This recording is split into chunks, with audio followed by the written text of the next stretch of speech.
Hello सभी को। Zodiac team में आपका स्वागत है। अभी लास्ट वीक एक मुझे ईमेल आता है। उसमें एक सिंपल सा क्वेश्चन था। मैं अपने करियर में अच्छा कर रहा हूँ, फिर भी लगता है मैं गलत जगह हूँ। और सच बोलूँ तो ये क्वेश्चन मुझे बार बार सुनने को मिलता है, और जो आंसर होता है वो अक्सर लोग एक्सपेक्ट ही नहीं करते। ज़्यादातर लोग गलत करियर फील्ड में नहीं होते हैं। प्रॉब्लम ये होती है, या तो उनका सही फील्ड के अंदर गलत पोजीशन में होते हैं, या फिर सही पोजीशन में होते हैं लेकिन गलत स्किल यूज़ कर रहे होते हैं।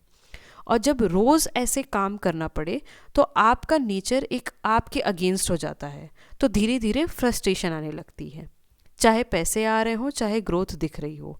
यही एस्ट्रोलॉजी बहुत क्लियरली चीज़ एक्सप्लेन करती है, अगर सही जगह से देखी जाए तो। सैटर्न का एक रूल है जिसके बारे में कोई बात नहीं करता। सैटर्न से सब डरते हैं। लोग सोचते हैं सैटर्न सिर्फ डीले, स्ट्रगल या पनिशमेंट देता है। लेकिन सच है, सैटर्न पनिशमेंट करने नहीं आता है, या पनिशमेंट देने नहीं आता है, या पनिश आपको करने नहीं आता है। इस तरीके से सैटर्न बताने आता है कि आपको काम कहाँ और कैसे करना चाहिए। एक सिंपल सा वर्किंग रूल है।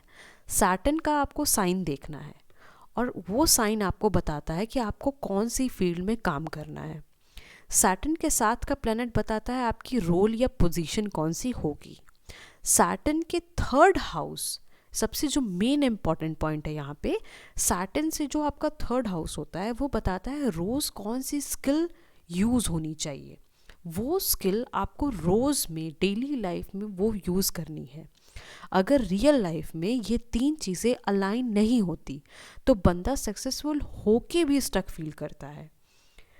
एक पैटर्न जो मैं बार बार देखती हूँ, एक बार मैंने एक चार्ट देखा। सैटर्न और मरकरी साथ में कैप्रिकॉर्न के साथ थे। वो दोनों, सैटर्न और मरकरी प्लैनेट कैप्रिकॉर्न में प्लेस थे। अब थोड़ा सिंपल लैंग्वेज में इसको समझते हैं। कैप्रिकॉर्न जो है वो system, structure, hierarchy, corporate work को रूल करता है। और मरकरी जो है वो कम्युनिकेशन, प्लानिंग, स्ट्रैटेजी और थिंकिंग के लिए रहता है। इसका मतलब है, हाँ ये बंदा कॉर्पोरेट वर्ल्ड के लिए ही बना है, लेकिन प्रॉब्लम ये थी ये बंदा प्योर मैनेजमेंट या ऑपरेशन के लिए नहीं था। इसका रियल स्ट्रेंथ इस इंसान की थी कि ये कम्युनिकेशन, स्ट्रैटेजी, प्लानिंग और एनालिसिस के लिए ये बहुत अच्छे से काम कर सकता था। जब ऐसे लोगों को सिर्फ अथॉरिटी, टारगेट्स और रूटीन रोल में डाल दिया जाता है तो वो परफॉर्म तो कर लेते हैं, लेकिन अंदर से एक फीलिंग आती रहती है सब ठीक है पर कुछ सही नहीं लग रहा है। एस्ट्रोलॉजी सिर्फ ये नहीं बताती है कि आप क्या करते हो, वो ये भी बताती है कि आपको कैसे काम करना चाहिए। और जब सैटर्न का मैसेज इग्नोर होता है तो सक्सेस मिलती है पर सेटिस्फैक्शन नहीं मिलता।